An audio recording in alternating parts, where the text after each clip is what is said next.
बिस्मिल्लाहिर्रहमानिर्रहीम। अस्सलाम वालेकुम नाज़रीन, उम्मीद करता हूँ आप तमाम लोग खैरियत से होंगे। वी नो दैट कि जिस तरह पॉलिटिकल टेम्परेचर बढ़ रहा है, जिस तरह तहरीक इंसाफ के खिलाफ सख्तियाँ बढ़ती जा रही हैं, वहीं पर कुछ लोग नए लीडरान भी पैदा हो रहे हैं। कुछ पुराने लीडर जो रुपोश थे वो मंजर आम पर भी आ रहे हैं और ये मामला आगे बढ़ता चला जा रहा है। मैं इससे पहले कि मुराद सईद साहब की जानिब आऊँ, मैं एक वाक़या आपको सुना दूँ। डॉक्टर यास्मीन राशिद साहिबा से मेरी चंद हफ्ते पहले एटीसी में मुलाकात हुई थी और उस मुलाकात में भी उन्होंने कहा था अपने व्लॉग में, अपने शो में, ट्विटर पे, हर जगह पे मेरा पैगाम दो लोगों को कि वो लोग जो रुपोश हैं, जो केसेस से भागे हुए हैं, वो लोग आएँ, अदालतों में पेश हों, गिरफ्तारियाँ दें, ज़मानतें लें, अपना रूटीन का जो लीगल प्रोसेस है उसका हिस्सा बनें।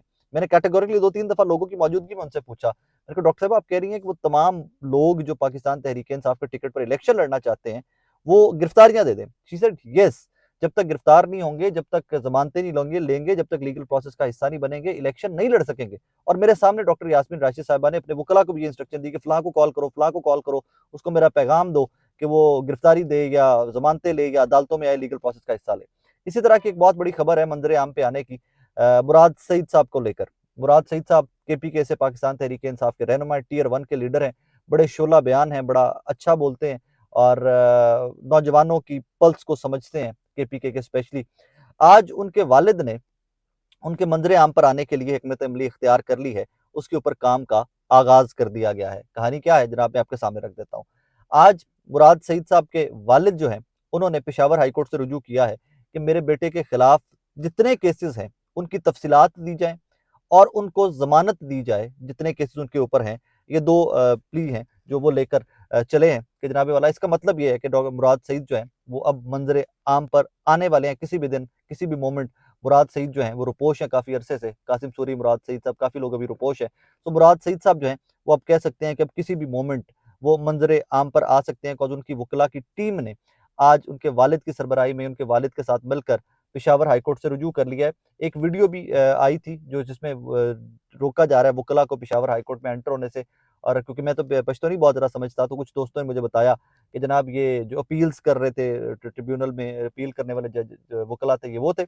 उसके ऊपर मिशाल यूसुफजई जो हैं पाकिस्तान तहरीक इंसाफ की वकील हैं, लीडर हैं केपी से, जिनके बारे में वो सुप्रीम कोर्ट वाली आपको प्रोसीडिंग एंड ऑल दैट याद होगा कि जिनको डांट पिला दी थी काजी फाइजा साहब ने सुप्रीम कोर्ट के अंदर। मिशाल यूसुफजई लिखती हैं, मुराद सईद के वालिद आज अपने बेटे के लिए अपील और अदालत तक रसाई के लिए हिफाजती जमानत और इस पर दर्ज तमाम एफआईआर की तफसीलात लेने आए थे, जो मेरे और दूसरे वकला के साथ अदालत दाखिल हो रहे थे। तो पुलिस ने मेरा रास्ता रोकने की कोशिश की, तो मर्द वकला मेरी ढाल बने और फिर ये तमाशा हुआ।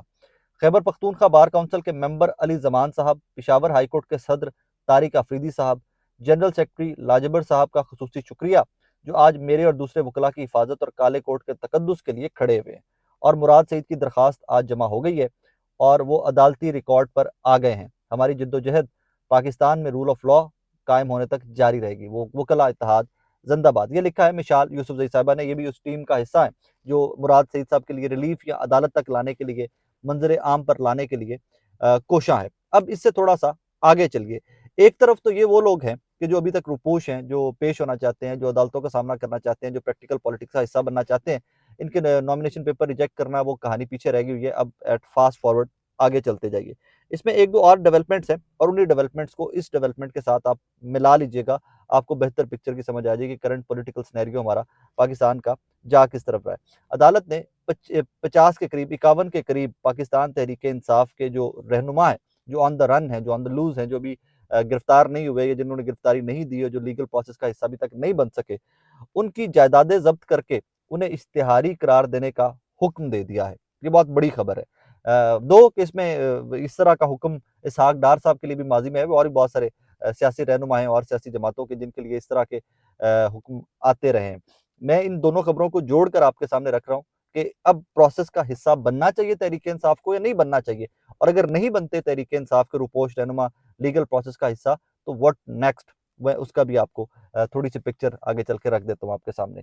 जो लोग अभी, अच्छा इसमें एक दो नाम बहुत ही ज़रूरी हैं और उनके ऊपर ज़रा आपने गौर करना है। जिन लोगों ने 51 नेम्स, जो 51 नाम अदालत ने दिए हैं, उनमें से कुछ नाम मैं आपके सामने रख रहा हूँ। सबसे पहले मुराद सईद हैं। उन्होंने आज अदालत से राब्ता कर लिया और उन्हें कह दिया कि जनाब वो केसेस का सामना करने के लिए तैयार हैं। हमाद अजहर साहब अभी तक रुपोश हैं, अभी तक उनकी कोई इत्तला नहीं पाकिस्तान में, पाकिस्तान से बाहर किसी बंदे से कोई ऐसे राब्ते में नहीं है। आगे चलिए तो फर्रुख हबीब, इस नाम के ऊपर जरा आप दायरा लगा लीजिए, इसके ऊपर दोबारा बात करते हैं आगे चल के। उमर अयूब साहब पाकिस्तान तहरीक इंसाफ के जनरल सेक्रेटरी, अली अमीन गंडापुर, जरताज गुल साहिबा, ये वो तमाम लोग शामिल हैं कि जिनकी जायदाद कुर्की का आगे चल के या इश्तिहारी और जब्त करने की जो हुक्म आ चुका है। इसके अलावा जुबैर नियाजी साहब, अकरम साई साहब, शौकत भट्टी साहब हाफजाबाद से मेरे हल्के के साबिका MNA, अहमद चट्ठा साहब मेरे हल्के के बिल्कुल साथ, मेरे गांव के देहात के आगे बिल्कुल वजीराबाद और अलीपुर चट्ठा वाला जो हल्का है वहां से, बिलाल एजाज साहब, जफरुल्ला चीमा साहब का नाम भी इस फहरिस्त में शामिल रहे। ख्याल रहे कि 9 मई के मुकदमात में बानी PTI इमरान खान, शाह कुरैशी, परवेज इलाही, यास्मीन राशिद, एजाज चौधरी, सुबीर भी मुलजिम नामजद हैं। तमाम पांचों शख्सियात हिरासत में हैं। जो हिरासत में है ऑब्वियसली उनकी जायदादें तो उस तरह जब्त नहीं की जाएंगी। अब फर्रुख हबीब साहब के नाम के ऊपर वापस आ जाइए। मेरे दोस्त, मेरा बहुत अच्छा ताल्लुक फर्रुख हबीब से। फर्रुख हबीब ने अपना सियासी रुख बदल लिया और वो चले गए IPP की तरफ। ठीक है, सियासतदान है, उनकी अपनी कॉल है, एक अपनी चॉइस है, उसके ऊपर हम हयूदो फ्यूद के अंदर रहते हुए उनके फैसलों के ऊपर तनकीद कर सकते हैं, उनकी चॉइसेस के ऊपर कह सकते हैं कि वक्त के साथ अच्छा फैसला था या वक्त के साथ बुरा फैसला था। इससे आगे we can not cross the limit. इसमें फर्रुख हबीब साहब IPP में जा चुके हैं। वो IPP के प्लेटफॉर्म से मेरी इत्तलात ये हैं कि फैसलाबाद में अपने हल्के में से इलेक्शन कैंपेन भी कर रहे हैं। वो लोगों से राब्ते में भी हैं, लोगों से रात को अंधेरे में जाकर मिल भी रहे हैं। फर्रुख हबीब का इस लिस्ट में नाम होने की तुक क्या है? इसका मतलब है कि ड्राई क्लीनिंग मशीन जो IPP है, वो कहीं पर खराब हो गई हुई है। IPP में हर बंदा जो घुस के निकल रहा था, एक एंड से गुजरता था और दूसरे एंड से निकलता था, तो वो ड्राई क्लीनर जो है वो भी कोई काम करना छोड़ गया हुआ है। ये नाम आना शायद पैगाम दिया गया है कि IPP is not that favourite any more, या IPP वो रिजल्ट नहीं दे सकी, या IPP को मतलूबा नताइज नून लीग से नहीं हासिल हो सके, क्योंकि सीट एडजस्टमेंट पे आके IPP के और नून लीग का डेडलॉक अभी का अभी बरकरार है। वो कुछ मांगते हैं, वो कुछ ऑफर करते हैं, वो 100 रुपए मांगते हैं, वो कहते हैं 2.5 रुपए ले लो, वो चलो 1.5 रुपए नहीं तो 2 रुपए ले लो, 2.5 ले लो, चलो बड़ा करने हैं 3.25 रुपए ले लो। इस किस्म की सीट एडजस्टमेंट और इस किस्म की अभी तक सियासत नून लीग की और चल रही है IPP की। बहरहाल बाकी जो लोग हैं, मैं एंड में इसके ऊपर थोड़ा सा जो बुकला से बात, डॉक्टर यास्मीन राशिद वाली सारी गुफ्तगू उसको समेटते हुए एंड में कहानी ये है जनाबे वाला कि अगर पाकिस्तान तहरीक इंसाफ के इन लोगों ने मौजूदा इलेक्शन में हिस्सा लेना है, लीगल प्रोसेस का हिस्सा बनना है, तो उसके लिए जनाब इनको जमानतें करवानी पड़ेंगी या गिरफ्तारियां देनी पड़ेंगी या जेलें काटनी पड़ेंगी, सबको सामने आना पड़ेगा। और अगर ये सामने नहीं आते तो फिर ये किसी भी तरह से इलेक्शन प्रोसेस का हिस्सा नहीं बन सकेंगे, क्योंकि आएंगे भी जब ये कैंपेन के लिए निकलेंगे, जब वो तब भी गिरफ्तार हो जाएंगे। तो इसमें जो इनके ऊपर FIR हैं, झूठी सच्ची जो भी इनके ऊपर सैकड़ों बना दी गई हैं, मोस्टली 99% तो झूठी ही हैं सारी पुलिस की जानिब से। कहीं पर मंजी चोरी का मुकदमा है, कहीं पर खाद चोरी का है, कहीं पर बल्ब चोरी का है, कहीं पर मस्जिद की टूटी चोरी के मुकदमात हैं। सो बेसिकली तो सियासी मुकदमात हैं सारे। इनको फेस तहरीक इंसाफ के रहनुमाओं को आज नहीं तो कल, कल नहीं तो परसों करना ही पड़ेगा, इलेक्शन के बाद भी करना पड़ेगा। लेकिन यहाँ पर डॉक्टर यास्मीन राशिद जैसे जिस तरह मैंने मिसाल आपको दी कि उस तरह के कुछ जो दलेर रहनुमा थे, उन लोगों ने पहले ही कह दिया कि जनाबे वाला आइए लीगल प्रोसेस का हिस्सा बनिए। मुश्किल वक्त है, इसमें कोई दो राय ही नहीं। हम कहें कि तहरीक इंसाफ को कहीं से अदालती रिलीफ भी मिलेगा या उनको कहीं पर कानून बड़ा अवेलेबल है उनके लिए, आई नो दैट नहीं है।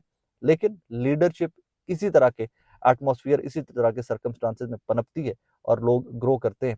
बाकी फिर देखिए तहरीक इंसाफ की कोर कमेटी और उनके रहनुमा क्या फैसला करते हैं, अदालतें किस हद तक हेल्प आउट करती हैं, किस हद तक लीगल प्रोसेस का हिस्सा बनने में मदद फराहम करती हैं तहरीक इंसाफ के रहनुमाओं का। उसका हमें भी इंतजार है। जैसी कोई डेवलपमेंट होगी आप तक इंशाल्लाह जरूर पहुंचाएंगे। अपना ख्याल रखिएगा, दुआ में याद रखिएगा। अल्लाह हाफिज।